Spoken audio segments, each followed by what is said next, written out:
तो चलिए क्लास को शुरू करते हैं। उत्तर प्रदेश की बोलियों के बारे में आज हम लोग पढ़ेंगे। कितनी बोली हैं, कहाँ कहाँ बोली जाती हैं और कैसे सब चीज़ें हैं, क्या क्वेश्चन बन सकता है आपके एग्जाम के पॉइंट ऑफ व्यू से। आइए इस सभी पे चर्चा करते हैं और आगे की ओर बढ़ते हैं। उत्तर प्रदेश के लगभग सभी टॉपिक मैं लाऊंगा और आप लोगों को मिलते रहेंगे टाइम टू टाइम। चलिए बात करते हैं। एक छोटा सा मैप है, पहले इस मैप पे एक नज़र मारेंगे। अगर इस मैप के अकॉर्डिंग देखें तो देखो 1 2, मैं लिखते रहता हूँ जिससे आपको आसानी हो। ये 1 2 3 4 5 6 7, जी हाँ, कितनी 7 बोलियाँ हमें यहाँ नज़र आ रही हैं कि 7 बोलियाँ उत्तर प्रदेश में। लेकिन मौखिक रूप से सही से देखें तो प्रमुख 6 ही हैं। जी हाँ, कितनी है 6। क्योंकि अगर हम इस वाले पे नज़र मारें तो बघेली भाषा ये आपके इधर सोनभद्र में बोली जा रही है, ठीक है ना। चलिए अब देखो जरा इस मैप को, पहले एक बार मैप एनालाइज करते हैं, उसके बाद लिख लेंगे सारी चीज़ें जो काम की हैं। अगर इस मैप को मैं एनालाइज करता हूँ तो 1 बाय 1 में सभी को देखता हूँ और ये देखते हुए चलते भी हैं। सबसे पहले मैं इसे देखिए, इसको देखते हैं तो मैं नंबर 1 दे देता हूँ अब सुविधा की दृष्टि से। इसे नंबर 1 खड़ी बोली। तो ये एरिया देखो आपको रेड कलर का इधर दिख रहा है सबसे ऊपर। अगर हम बात करते हैं ये वाला एरिया, ये एरिया यहाँ पर सब में क्या खड़ी बोली है। बस हमें शहर के नाम, जिलों के नाम याद होने चाहिए, जो मैं अपनी सबसे पहली क्लास में करवाने की कोशिश कर चुका हूँ। अब दूसरे नंबर पर देखते हैं तो ये है ब्रजभाषा। नंबर 2 पर अगर हम देखते हैं तो ये रही ब्रजभाषा क्षेत्र, समझते रहना। नंबर 3 पर अगर देखते हैं तो कन्नौजी क्षेत्र, ये आ रहा, बात समझ रहे हैं। अगर नंबर 4 पे देखते हैं तो अवध, नंबर 4 ये अपना अवध एरिया आ गया। नंबर 5 पे देखते हैं तो ये भोजपुरी एरिया आ गया हमारा, बात क्लियर है, भोजपुरी आ गया, ठीक है। इधर देखते हैं तो बुंदेली आ गया, ये रहा नंबर 6। और नंबर 7 पे देखते हैं तो बघेली आ गया। मैं आपको बता दूं बघेली का थोड़ा सा एरिया यहाँ भी लगता है, ठीक है ना, पर फिलहाल इसे लेके चलते हैं नॉर्मल। तो ये 7 एरिया हैं जिसमें से हमें 6 प्रमुख लगते हैं और हम 6 की जानकारी अब प्राप्त करेंगे। मैं इसे रफ कर देता हूँ जिससे कि आप जब बाद में कभी देखें तो मैप आपको पूरा दिखे। देखिए मैप अगर याद होगा, मैप का ज्ञान अच्छे से होगा तो आपको सारी क्लासेस बहुत अच्छे से समझ में आएंगी और नहीं से समझ में आएंगी, लंबे समय तक आपको वो चीज़ें याद रहेंगी या ध्यान में रहेंगी। याद नहीं भी होती हैं कई बार परफेक्टली, तो ध्यान तो जरूर रहेगा बच्चों। तो आइए शुरू करते हैं कहानी को, टॉपिक को। सबसे पहले बात हो रही है कि हमारे पास उत्तर प्रदेश की बोलियाँ हैं कितनी, ठीक है ना। प्रदेश में बोली जाने वाली प्रमुख बोलियों की बात करेंगे। तो प्रमुख बोलियाँ कितनी हैं, बात हो रही है प्रमुख बोलियाँ। प्रमुख बोलियाँ, जी हाँ, प्रमुख बोलियाँ कौन कौन सी आती हैं प्रमुख बोली के अंदर। सबसे पहले नंबर 1 पे मैं बात करता हूँ तो आएगी खड़ी बोली, खड़ी बोली। नंबर 2 पे अगर मैं बात करता हूँ तो मगर इस मैप के हिसाब से चलता हूँ तो कोई बुराई नहीं होनी चाहिए। अगर मैं यहाँ पर देखूँ तो ये कौन सी आ गई, ब्रजभाषा, ब्रजभाषा। नंबर 3 पे यहाँ दिख रहा है हमें साफ साफ कन्नौजी, कन्नौजी, बात क्लियर है ना, कन्नौजी आ गया। फिर अवध आ गया नंबर 4 पर, क्या आ गई, अवधी आ गई या अवध भाषा आ गई, अवधी बोल सकते हैं आप आराम से, ठीक है, अवधी लिख देता हूँ कन्फ्यूजन ना हो। नंबर 5 इधर आ गई भोजपुरी, भोजपुरी, भोजपुरी से आगे नंबर 6 पर चलते हैं तो बुंदेली, बुंदेली। इतना तो क्लियर है, इतना तो क्लियर है, ठीक है ना। लेकिन नंबर 7 को भी देखते हैं, ये वाला बघेली, जिसका कुछ एरिया यहाँ भी आता है, ठीक है ना, याद रखना। तो ये चीज़ हमने देखी, मुख्य 6 हैं, वैसे 7 हैं। इनके बारे में हमें अब ज्ञान प्राप्त करना है, इनके बारे में हमें बातचीत करनी है, कौन सी कहाँ कैसे बोली जाती है। तो ये हमारी प्रमुख बोलियाँ हो गई हैं। अब इन प्रमुख बोलियों में ये कहाँ कहाँ से आई हैं, कैसे कैसे आई हैं, इस चीज़ पे भी चर्चा होगी। असल में अगर हम बात करें तो हमारी अधिकांश भाषाएं जो हैं, अधिकांश बोलियाँ जो हैं, वो एक प्रमुख स्थान से आई हैं, शोर सैनी अपभ्रंश से। कहाँ से आई हैं, शोर सैनी अपभ्रंश, शोर सैनी अपभ्रंश से हमारे पास अधिकतर बोलियां देखने के लिए मिलती हैं। कौन कौन सी हैं जो शोर सैनी अपभ्रंश से हमें देखने के लिए मिलती हैं, ये बहुत ज़रूरी है। एक बुंदेली है, बुंदेली कहाँ से आई है? शोर सैनी अपभ्रंश से आई है। जबकि अगर हम बात करें खड़ी बोली कहाँ से आई है, तो शोर सैनी अपभ्रंश से। खड़ी बोली की अगर हम बात करते हैं तो ये भी शोर सैनी अपभ्रंश से आई है। अगर हम ब्रज भाषा की बात करते हैं, ब्रज भाषा, तो ये भी कहाँ से आई है? शोर सैनी अपभ्रंश से ही आई है। हम बात करते हैं कन्नौजी की, हम बात करते हैं कन्नौजी की, ये भी कहाँ से आई है? शोर सैनी अपभ्रंश से आई है। ठीक है। इसके अलावा जो अन्य बोलियां हैं हमारी, जो अन्य बोलियां हैं वे कहाँ से आई हैं? वे अर्धमागधी से आई हैं। कहाँ से आई हैं बच्चा? अर्धमागधी अपभ्रंश से। अपभ्रंश। पर बच्ची कौन कौन सी हैं जो यहाँ से आई हैं? बात ये भी है। तो बच्ची कौन कौन सी है बच्चों? एक बच्ची है आपकी अवधी, दूसरी बच्ची है भोजपुरी। इन्हीं छह की हम लोग मुख्य रूप से बात करने वाले हैं आज। तो यहाँ तक क्लियर है। मतलब कि उत्तर प्रदेश की बोली की बात करें तो दो जगह से आई हैं, शोर सैनी अपभ्रंश और अर्धमागधी अपभ्रंश। अपभ्रंश मतलब होता है जहाँ से कोई भी भाषा टुकड़ों में बदलनी शुरू हो जाती है, थोड़े थोड़े चेंजेस के साथ। ठीक है। तो यहाँ पर आपने देखा ये छह बोलियाँ हमारी, जिसमें से चार आई हैं शोर सैनी अपभ्रंश से और दो आई हैं अर्धमागधी अपभ्रंश से। अब इसके आगे इन सभी ये छः की या डिटेल को हम बात करते हैं। अब इनकी हम डिटेलिंग करेंगे जिससे कि आपको याद करने में आसानी होगी। तो अगर इन भाषाओं की या इन बोलियों की हम डिटेलिंग करें तो सबसे नंबर 1 पे मैं रखूँगा, जिसका रहना चाहिए वो है आपकी खड़ी बोली। जी हाँ, नंबर 1 पे रहेगी खड़ी बोली।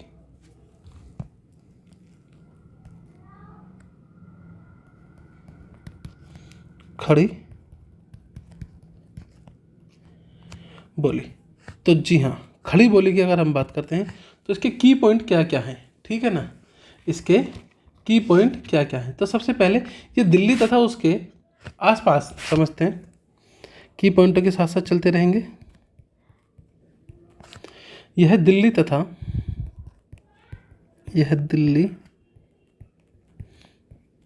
तथा उसके पूर्व एवं उत्तर पूर्व में तथा उसके पूर्व एवं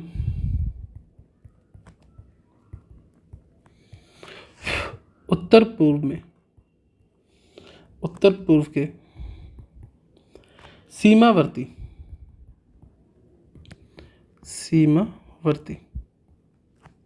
जिलों की भाषा है। जिलों की भाषा है। तो बड़े आराम से आपको ये बात समझ में आ रही होगी कि ये कहाँ से है। पॉइंट नंबर 2 इसी में, इस बोली को हिंदवी या हिंदुई भी कहा जाता है।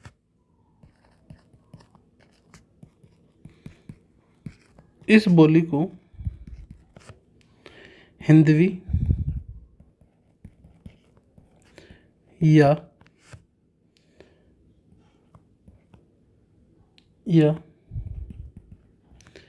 हिंदुई भी कहा जाता है, इस चीज़ को बड़े आराम से आप लोगों को याद रखना होगा, ठीक है ना। अब एक प्रश्न बनता है, इसका प्रयोग सबसे पहले किसने किया था? इसका प्रयोग सबसे पहले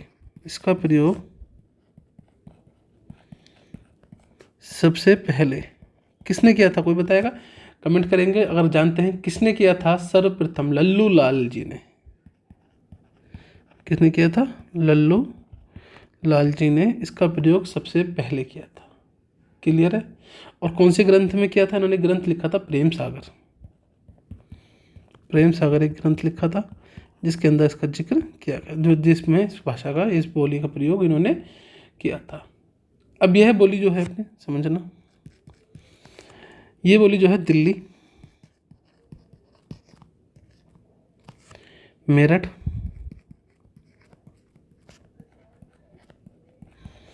मुरादाबाद, समझते रहना, रामपुर, बिजनौर,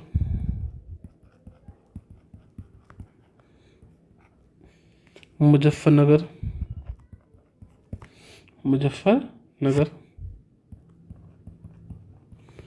सहारनपुर,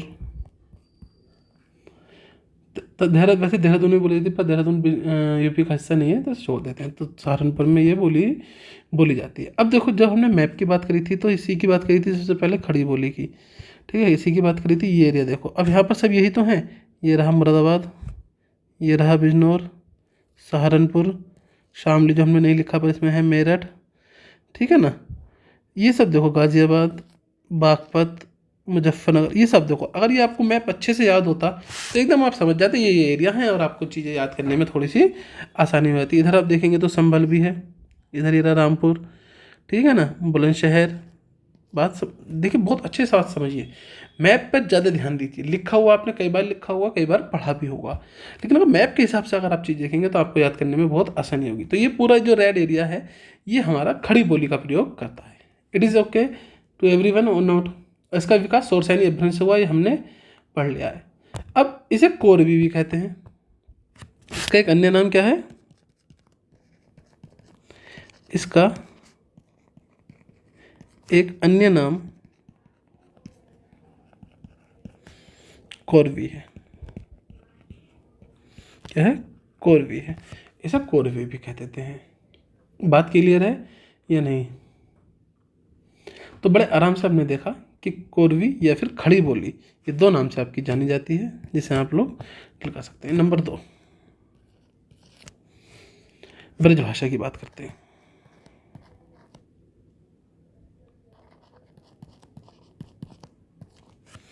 बात करते हैं ब्रजभाषा की। अब ये भी हम जानते हैं कहाँ से आई ब्रजभाषा, सोर्स यानी अपभ्रंश से विकसित हुई। मैं बार बार रिपीट इसलिए कर रहा हूँ ताकि आपको याद हो जाए। अक्सर बच्चे क्लास को 2x या 1.5x करके देखते हैं स्पीड बढ़ाकर। ऐसा ना क्या करें, ऐसा लगता तो आपको आपने बहुत सारा मटेरियल बहुत जल्दी पढ़ लिया, पर वो सही माने तो सिर्फ पढ़ा ही है और सुना है, दिमाग के अंदर वो सबकॉन्शियस माइंड में नहीं पहुँचता है। इस बात को याद रखना, ठीक है ना। वो लगता है बस में फीलिंग आती है कि यार 2 घंटे क्लास थी, 2 की स्पीड से देखिए आधा घंटे में हो गई। ये उन बच्चों के लिए ठीक है जिन्हें सब कुछ आता है और रिवीजन कॉल के लिए वो क्लास को देख रहे हैं, तब बेहतर है, वरना ऐसी औरों को देखकर अपनी इस क्लास की स्पीड को ना बढ़ाएं कभी भी। ये मेरी सीधी सीधे राय है आप लोगों के लिए, ठीक है। अब बात करते हैं ब्रजभाषा की। कहाँ से ये ब्रजभाषा सर? सोर्स यानी अपभ्रंश से विकसित हुई है, ठीक है ना। अभी मुख्य रूप से बोली कहाँ जाती है, बात कर लेते हैं। तो ये मुख्य रूप से कहाँ बोली जाती है? ये आगरा में बोली जाती है। कहाँ बोली जाती है मुख्य रूप से? सर आगरा। अगर आगरा जाओगे तो फिर तुम मथुरा भी घूम के आओ थोड़ा सा, अलीगढ़ भी घूम के आओ थोड़ा सा, है ना, सारे घुमा देंगे अभी आपको, रुक जाइए बस आप। अलीगढ़ भी है। एटा जाओगे तो वहाँ भी आपको क्या मिलेगी? ब्रजभाषा मिलेगी, ठीक है ना, एटा भी ब्रजभाषा मिलेगी। फिरोज़ाबाद कौन सी भाषा है? सर जी ब्रजभाषा है। हाथरस की अगर हम बात करें तो ब्रजभाषा है। धौलपुर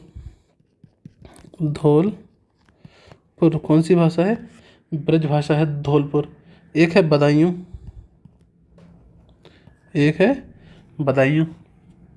आपका अपना बरेली। अब यहाँ पर देखो बड़े आराम से हमने ये देखा कि ये कहाँ बोली जा रही है। एक बार मैप देख लेते हैं, कौन सी भाषा की बात कर रहे हैं? ब्रजभाषा की।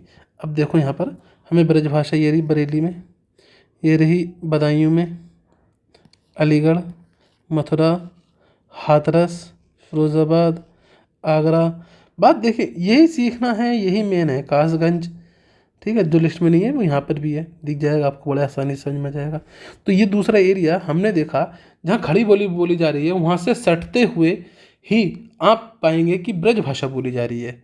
अच्छा समझें, देखो ये रामपुर है, अब ये बरेली है। अब किसी दिन एक क्वेश्चन आया, समझना, एक क्वेश्चन आया कि इनमें से किस क्षेत्र में, है ना, किस क्षेत्र में खड़ी बोली बोली जाती है। लेकिन आपने देखा कि ये सारे ऑप्शन इसमें है ही नहीं, ये वाले जो ऊपर रेड वाले हैं ना, एक भी ऑप्शन नहीं है। लेकिन वहाँ पर एक ऑप्शन के रूप में बरेली लिखा है, ए ऑप्शन मान लो ये रहा। एक लिखा है अवध, लखीमपुर खीरी लिखा है मान लो, बी ऑप्शन। सी ऑप्शन लिखा है सीतापुर, है ना, सीतापुर सी ऑप्शन। और डी ऑप्शन लिखा है गोंडा, ये डी ऑप्शन। मतलब इनमें से कोई नहीं वाला ऑप्शन भी है, इनमें से मतलब इन 4 ऑप्शन में वाला ऑप्शन नहीं है, एक तो होता है ना इनमें से कोई नहीं, वो वाला ऑप्शन नहीं है, और जो आपके होने चाहिए थे वो भी नहीं है। तो ऐसी कंडीशन में आप थोड़ा मैप अगर आपकी आंखों में विजुअलाइजेशन होगा तो आप आंसर क्या लगाएंगे ऐसी स्थिति में? बरेली, क्योंकि ये देखो बिल्कुल रामपुर के साथ सटा हुआ है, तो बिल्कुल पॉसिबिलिटी है कि यहाँ पर थोड़ी बहुत बोली, खड़ी बोली बोली जाती हो। बात समझ रहे हैं नहीं? ऐसा तो है नहीं रेड लाइन से इधर जो स्काई ब्लू कलर आया है यहाँ पे बिल्कुल ही खड़ी बोली बोलने पे गोली मार देंगे तुम्हारे, ऐसा नहीं होगा ना, बोलते होंगे लोग बॉर्डर पर हैं। तो इस तरह से भी मैप को एनालाइजेशन करना, क्योंकि क्वेश्चन बनते हैं, जब एग्जामिनर थोड़ी बहुत आपके साथ छेड़छाड़ करनी चाहेगा तो वो इस प्रकार का क्वेश्चन भी आपके सामने रखेगा, बिल्कुल रखेगा। ये बात समझना, ये मत सोचना कि बस रट लिया रामपुर तक तो रट लिया, भाई बरेली टच में है तो थोड़ा बहुत इफेक्ट आ सकता है। और ऐसा तब करना है जब ऑप्शन इस प्रकार के हो। मान लो एक ऑप्शन यहाँ पर डी वाले में गोंडा की जगह रामपुर हो, गोंडा की जगह है रामपुर हो डी वाले में, तब ए मत लगाना, तब रामपुर ही लगाना, क्योंकि ये प्रॉपर है। बात समझ में आई या नहीं आई? तो जो जिले आपस में टच है ना, वहाँ पर भी आपको कड़ी नज़र रखनी होगी ऑप्शंस के अनुसार, ठीक है ना। ये बहुत काम की बात मैं आपको बता रहा हूँ, कभी आप बिल्कुल लकीर के फ़कीर बन के एग्ज़ाम में जाएं और वहाँ गलती कर बैठें। क्लियर है? तो ये था हमारा दूसरी, जो कि है ब्रज भाषा, जो यहाँ पर बोली जाती है। क्या ब्रज भाषा में इससे अलग भी कोई ऐसी चीज़ है जो आप लोगों को याद होनी चाहिए? फटाफट बताइए। अब देखो जो बुक्सा और भुक्सा हैं, यहाँ देखो, देखिए आपने सुना होगा कि बुक्सा जनजाति जो है मेन रूप से कहाँ रहती है? सिर्फ बिजनौर में रहती है। ये देखो यहाँ रहा बिजनौर, समझना, ये रहा बिजनौर। लेकिन ऐसा तो है नहीं पूरा बिजनौर बुक्सा से भरा पड़ा। जो बुक्सा या बुक्सा जनजाति के लोग हैं, ठीक है ना, ये ब्रज भाषा ही बोलते हैं। अब यहाँ समझो, यहाँ से गड़बड़ पैदा हो रही है। बुक्सा के लोग रह कहाँ रहे? बिजनौर में खड़ी बोली बोलना चाहिए, लेकिन बुक्सा वाले लोग क्या बोलते हैं? ब्रज भाषा बोलते हैं। तो ये छोटे छोटे की पॉइंट्स को अपने माइंड के अंदर रखना, ठीक है। लेकिन हम यहाँ पर अगली जो बात करने वाले हैं वो ये है कि साहित्य, बात समझते रहना, बिल्कुल जो बोला जा रहा है हर एक शब्द, साहित्यिक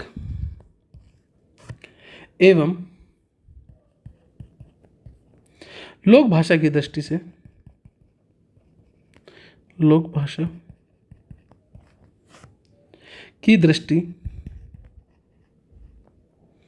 खुद बुरा लिखा मैंने दृष्टि, फिर पढ़ लेना, की दृष्टि से ब्रज भाषा इम्पोर्टेंट है या वो जरूरी है? सब इम्पोर्टेंट है।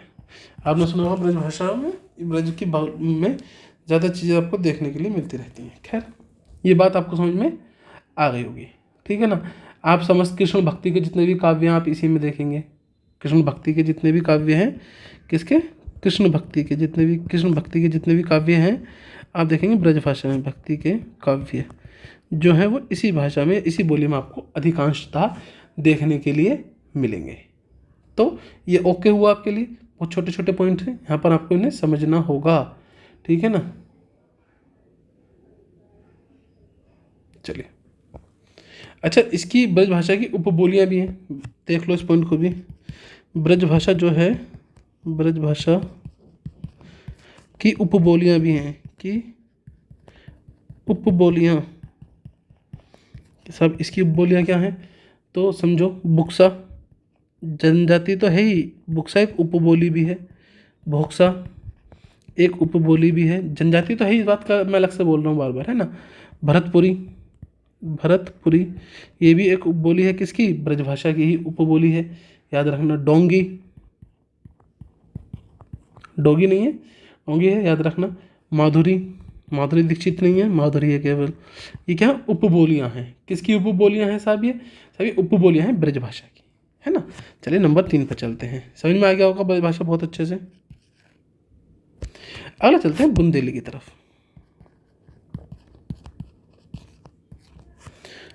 हम लोग बुंदेली की तरफ। यह बुंदेलखंड की बोली है, सब अच्छे से जानते हैं इस बात को। यह बुंदेलखंड की बोली है। ये कहाँ की बोली है? यह बुंदेलखंड की बोली है। यह कहाँ की बोली है? बुंदेलखंड की। एरिया कौन कौन से आ रहे हैं? बात आती है क्षेत्र कौन कौन सा ये कवर कर रहा है। तो देखो, सबसे पहले झांसी, याद होने चाहिए, ऑलरेडी याद होने चाहिए कि इस एरिया की देखो हम बात करें इस एरिया की, हम यहाँ पर आ गए तो यहाँ पे देखो जालौन आ रहा है, झांसी आ रहा है, हमीरपुर आ रहा है, महुआ आ रहा है, बांदा आ रहा है, चित्रकूट आ रहा है, ललितपुर आ रहा है। ये देखो यही चीज़ है सीखने की, एकदम कैच आउट करो। और यार ये क्षेत्र यहाँ पे ये है, मान लो एक दो नाम मिस हो रहा हो तो वो ऑलरेडी याद आ जाए, अलग से याद आ जाए। जरूरी नहीं है कि आपको ये पढ़ कर ये सब पढ़ना, नहीं भाई सारा काम यहाँ से हो रहा है। सही से देखो तो सब कुछ लिखा हुआ है यहाँ पर। कायदे में क्लास खत्म हो जानी चाहिए थी इतनी देर में कि तेरे नाम पढ़ लो अपना आप, लेकिन नहीं, मेरा भी कर्तव्य बनता है कि मैं आपको इस चीज़ में अवगत कराऊँ, क्योंकि प्रैक्टिस से ही काम बनेगा आपका। तो ये देख पा रहे हैं आप, समझ पा रहे हैं, मैप की उपयोगिता को समझें हमेशा, हमेशा मैप की उपयोगिता को समझें जहाँ जहाँ समझा जा सकता है आपके लिए। तो सबसे पहले हमने पढ़ा यहाँ पर कि झांसी में बोली जा रही है। अब देखो बाकी नाम भी लिख देता हूँ मैं। जालौन अभी पढ़ा आपने, देखा सर जी, जालौन देखा था, बिल्कुल देखा था।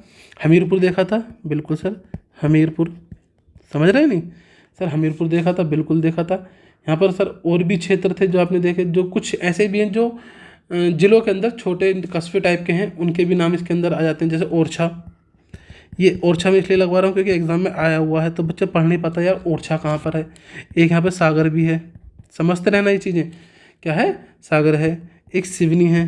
ये होते हैं जैसे तहसील वगैरह, ये सब छोटे छोटे अंदर अंदर इस प्रकार से हम बात कर रहे हैं।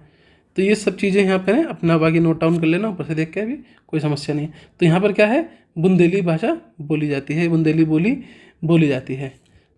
क्लियर है या नहीं? चलिए, इसकी एक उपबोली भी है, इसकी एक उपबोली भी है। फटाफट कोई बच्चा कमेंट करके बताए कौन सी इसकी उपबोली है। एग्जाम में आइए, बुंदेली की उपबोली कौन सी है, फटाफट बताइए, फटाफट बताइए। तो मैं बता दूं इसकी जो उपबोली है उसका नाम है बनाफरी, बनाफरी उसका नाम है। क्या नाम है? बनाफरी, याद रहेगा। चलिए नंबर 4 एकदम सीख जाएंगे, कुछ नहीं है। कन्नौजी, क्या है अगली? कन्नौजी, याद रहेगा। कन्नौजी बहुत बढ़िया भाषा। अब एरिया कौन कौन से कवर अप कर रही है, आइए इस बात को देख लेते हैं। सबसे पहले सब ये हमारा एरिया ले रही है इटावा, याद कर लेना इन्हें। फर्रुखाबाद, फर्रुखाबाद याद रखना। सर मैनपुरी भी ले रही होगी फिर तो, बिल्कुल। शाहजहाँपुर भी ले रही होगी, शाहजहाँपुर बिल्कुल ले रही होगी। हरदोई बिल्कुल ले रही होगी, हरदोई भी। पीलीभीत बिल्कुल सही है। बात समझ रहे? ये इनके आसपास के भी जो क्षेत्र होंगे ना, वहाँ भी ये बोली जाती है। कभी इसे हल्के में ले लो, चलिए दिखा देता हूँ मैप में। हल्के में नहीं लेना है, हल्के में नहीं लेना है। हम लोग बात कर रहे हैं इस समय कन्नौजी की, ये ग्रीन वाला। अब देखो ग्रीन वाले एरिया को देखो वहाँ पे सही से। मैं इसका पेन चेंज कर लेता हूँ जिससे आपको थोड़ा बोलना लगे। पेन थोड़ा ब्लैक ले लेता हूँ यहाँ पर। ये पीलीभीत देखो, शाहजहाँपुर देखो, हरदोई है यहाँ पर, ठीक है ना। सब में कन्नौजी बोली जा रही है। कन्नौज है ऑलरेडी यहाँ पर, मणिपुर है यहाँ पर, इटावा है यहाँ पर, औरैया है यहाँ पर, कानपुर देहात है यहाँ पर। बातें बड़े आराम से नज़र में आना चाहिए मैटर आपकी। क्लास अगर आप देख रहे हैं, मैं पक्का कहूँगा आनंद आएगा, क्योंकि हम दोनों जगह से डिटेल भी लिख रहे हैं और मैप को हम साथ में स्टडी कर रहे हैं। तो फर्रुखाबाद ये रहा, मज़ा आएगा ही आएगा। ऑलरेडी दिमाग के अंदर ये मैप बस जाना चाहिए आपके, तब जाकर ये मैप, बहुत ही शानदार मैप, ये पूरी तरीके से दिमाग के अंदर आ जाना चाहिए। तो आप वहाँ पर कहीं भी धोखा नहीं खाएंगे, ठीक है ना, कहीं भी धोखा नहीं खाएंगे। अब जैसे लखीमपुर खीरी है, अब देखो ये पीलीभीत से भी सीमा बना रहा है, शाहजहाँपुर से भी सीमा बना रहा है, तो बहुत हद तक चांस है कि कन्नौजी थोड़ी बहुत लखीमपुर खीरी में भी बोली जा रही हो। बिल्कुल सीधी सी बात है, बॉर्डर एरिया बिल्डर तो बोली ही जाती होगी, आदान प्रदान हो जाएगा बोली का। तो इस चीज़ को भी आप नज़रअंदाज नहीं करेंगे, ठीक है बच्चा। चलिए, हो सकता है यहाँ पे नाम कम हो, बाकी आप मैप में देख सकते हैं, कोई इशू नहीं है। बस मैंने यहाँ पे लिखवा कर ये बताकर आप लोगों के साथ चल रहा हूँ धीरे धीरे, ठीक है ना, कोई इसमें समस्या नहीं है। कुछ लोगों ने कन्नौजी को जो ब्रजभाषा का एक रूप माना है, मैं आपको बता दूं, लेकिन किसने माना इसकी हमारे लिए ज़्यादा आवश्यकता नहीं पड़ेगी। इतना डीप हमारे एग्जाम में नहीं पूछा जाता है, ये बहुत सीधी सीधी सी कहानियाँ हैं, ठीक है ना। बड़े आराम से आपको सिर्फ ये याद करना है कि कहाँ कहाँ बोली जा रही है। इसकी मेन चीज़ जो मैंने आप लोगों को यहाँ पर लिखा दी हैं। आगे चलते हैं नंबर 5 पर, अवधि की तरफ चलते हैं। नंबर 5 पर अवधि। अवधि का एरिया आप समझ सकते हैं, थोड़ा सा विशाल एरिया है अवधि का। अवधि का जो एरिया है, ठीक है ना। सबसे पहली बात, चलिए चलते हैं की पॉइंट के साथ साथ। सबसे पहली बात है पूर्वी हिंदी। पूर्वी हिंदी, पूर्वी हिंदी की सर्वाधिक, पूर्वी हिंदी की सर्वाधिक, पूर्वी हिंदी की सर्वाधिक, सर्वाधिक प्रतिष्ठित बोली अवधि है। सर्वाधिक प्रतिष्ठित बोली जो है, प्रतिष्ठित प्रतिष्ठित प्रतिष्ठित बोली अवधि है, अवधि है। अब इसे समझना, इसे कोसली अवधि को कोसली और बैसवाड़ी, याद रखना, बैसवाड़ी, समझ गए। बैसवाड़ी के नाम से भी जाना जाता है, के नाम से भी जाना जाता है, जाना जाता है। ये भी याद रहेगा, बहुत सिंपल है। अब ये बोली कहाँ जाती है, इसका एरिया क्या फिक्स है, बड़ा अच्छा सा एरिया है सर, कानपुर में बोली जाती है।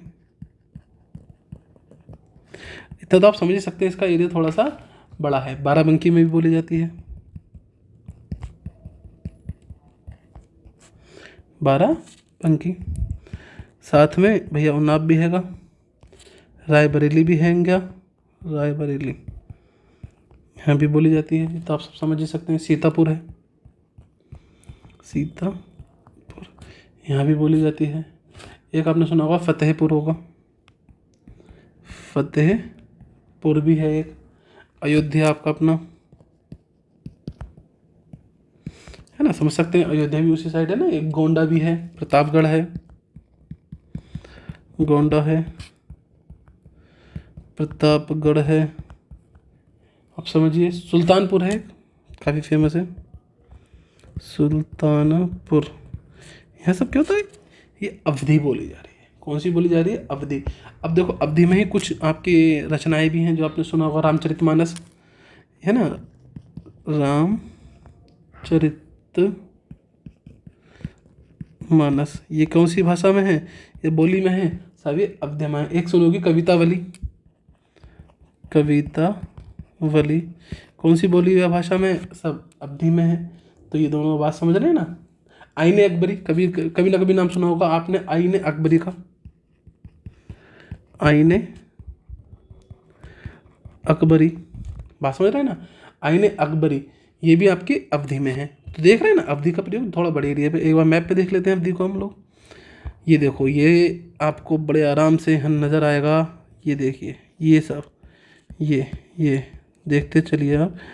कुछ नाम हो छूट रहे हो तो यहाँ पर आप उन्हें हिंट में ले सकते हैं। बस्ती, सुल्तानपुर, प्रताप है ना, ये सब देख रहे हैं ना। ये प्रयागराज भी, सब जगह यहाँ अवधि है। बात समझ रहे हैं। अब देखो प्रयागराज को सही से देखो, घिरा पड़ा है, इधर दूसरी बोली है, इधर दूसरी बोली है। तो ऐसे में यहाँ की बोली बहुत इफेक्ट भी होती है, याद रखना। तो यहाँ पर अवधि बोली जा रही है। बात समझ में आ रही है नहीं। तो देखो कितना अच्छा कॉन्सेप्ट है, मैप के साथ डिटेलिंग के साथ पढ़ना। नंबर 6 पर चलते हैं हम लोग। नंबर 6, और हमारे लिए जो 6 बचा है उसकी बात करते हैं, वो है भोजपुरी आपकी अपनी। कौन सी है बच्चों, भोजपुरी, ठीक है ना। कौन सी है, भोजपुरी। अब यह उत्तर प्रदेश के पूर्वांचल में बोली जाती है। कहाँ बोली जाती है भैया, अगर सीधी सीधी बात करें तो कहाँ बोली जाती है अपने, पूर्वांचल में। कहाँ बोली जाती है साहब, पूर्वांचल में बोली जा रही है। अगर इसके एरिया के नाम कर बात करें तो एरिया कौन कौन सा ये पकड़ रही है, तो सबसे पहले बात कर लो बनारस की। बनारस एरिया में बोली जाती है। गाजीपुर है इस साइड, गाजीपुर में बोली जाती है, बिल्कुल ठीक है ना। बलिया है इधर, बलिया। इधर देवरिया भी है शायद आपका, शायद क्या मतलब है ही, देवरिया भी। इधर मिर्ज़ापुर है, इधर क्या है साहब, मिर्ज़ापुर भी इधर, मिर्ज़ापुर में बोली जाती है। बस्ती, इसे कैसे भूल सकते हैं, बस्ती में भी ये बोली जा रही है। तो ये इसके आसपास के क्षेत्रों में यही भाषा बोली जाती है। अब आपने भोजपुरी में बहुत कुछ देखा होगा, बहुत सारी चीज़ें देखी, जैसे कि एक कवि का नाम सुना होगा, फणीश्वर नाथ रेणु। इन्होंने एक लिखी है मैला आंचल। मैला आंचल ये भोजपुरी में है। कई बार प्रश्न बना है मैला आंचल की भाषा क्या है, तो याद रखना इसकी भाषा भोजपुरी है। ठीक है ना। भोजपुरी पिक्चरें तो आपने देखी होंगी, सुनी तो होंगी ही, नहीं भी देखी हैं। ठीक है ना। तो ये सीधी सीधी कहानियाँ हैं, बात है, ये आप लोगों ने देख लिया है। अब देखिए ये भोजपुरी बिहार में भी बोली जाती होगी, सीधी बात है, बिहार से पूरा एरिया ये सब कुछ भिड़ा हुआ है, तो वहाँ भी बोली जाती है। पर हमें बिहार का पढ़ना नहीं, हमें सिर्फ उत्तर प्रदेश की बात ही करनी थी, तो जो कि हम अभी कर रहे हैं। तो यहाँ पर ये बात ख़त्म हो जाती है, लेकिन कुछ चीज़ें आपको याद रखनी है, क्योंकि हम उत्तर प्रदेश की बोलियाँ पढ़ रहे हैं, तो कुछ चीज़ें डेट के साथ आपको याद रखनी है। अब उनकी भी बात कर लेते हैं, कुछ एक्स्ट्रा हो जाए। कुछ एक्स्ट्रा बातें आपके साथ यहाँ पर साझा करते हैं हम लोग। सबसे पहली बात आप लोगों को बताना है, प्रदेश में हिंदी को राजभाषा के रूप में कब स्वीकार किया गया। प्रदेश में हिंदी भाषा को राजभाषा के रूप में कब स्वीकार किया गया, तो आपका आंसर होना चाहिए अक्टूबर 1947। अक्टूबर 1947 में 1947 अक्टूबर 1947 याद रहेगा बच्चों, बिल्कुल याद है। नेक्स्ट दूसरा पॉइंट है, प्रदेश के कार्यालयों में राजभाषा हिंदी को अनिवार्य कब किया गया। प्रदेश के कार्यालयों में, इतना ही लिख देता हूँ, प्रदेश के कार्यालयों में, है ना, कार्यालयों में हिंदी को कब कंपलसरी किया गया कि भैया ये अनिवार्य रूप से, तो 26 जनवरी 1968। 26 जनवरी 1968 को। देखो याद रखना बड़ी काम की है ये, कि कार्यालयों में कब किया गया ऐसे कंपलसरी, तो 26 जनवरी 1968 में। उर्दू को कब लाया गया, उर्दू भी अपनी एक भाषा के रूप में, उर्दू को कब लाया गया, तो ये सबको याद होता है, आसान क्वेश्चन है। 1989 में राज्य की दूसरी भाषा, इसे दूसरी राजभाषा बनाया गया। कब बनाया गया, 1989 में बनाया गया। तो ये आपको याद होनी चाहिए, ठीक है ना, बड़ी सिंपल सी बात है। चलिए यहाँ पर हम क्लास को रोकते हैं। आई होप सो चीज़ें आपको समझ में आई हों, और ये क्लास पसंद आपको आती है तो प्लीज़ चैनल को लाइक शेयर सब्सक्राइब करें। ये वाली PDF अगर आपको चाहिए तो आप 9917059299 इस नंबर पर व्हाट्सअप कर सकते हैं, और व्हाट्सअप करने पर कॉल नहीं लगेगा, ठीक है ना, केवल व्हाट्सअप हो पाएगा। व्हाट्सअप पर आप PDF का नाम लिख दीजिए कि कौन सी PDF चाहिए, वो PDF आपको मिल जाएंगी। बोलिए, जैसे मान लो ये वाली चाहिए तो आप लिखेंगे, व्हाट्सअप पर नंबर लिखेंगे, कोई नाम नहीं बताना, कुछ नहीं, सिर्फ लिख के भेजना बोलियाँ PDF, ठीक है ना, आपके पास बिना कुछ कहे PDF पहुंच जाएगा। आपसे ऐसी नहीं कोई जानकारी ली जाएगी पहले, नहीं, कुछ नहीं, आपके पास डायरेक्ट PDF सेंड कर दिया जाएगा। क्लियर है। तो ये आपकी डिटेल हो गई है। इसे बहुत अच्छे से सजो के रखना। अगर मैं छोटा कर दूं उसके बाद इसका आप प्रिंट आउट भी निकलवा लें, तब भी आप देखेंगे बहुत प्यारे और बहुत अच्छे नोट्स आप यहाँ से लेके जाएंगे। तो चलिए क्लास को समाप्त करते हैं, मिलते हैं आपसे अगली क्लास में, तब तक के लिए बाय बाय, आपका दिन शुभ हो।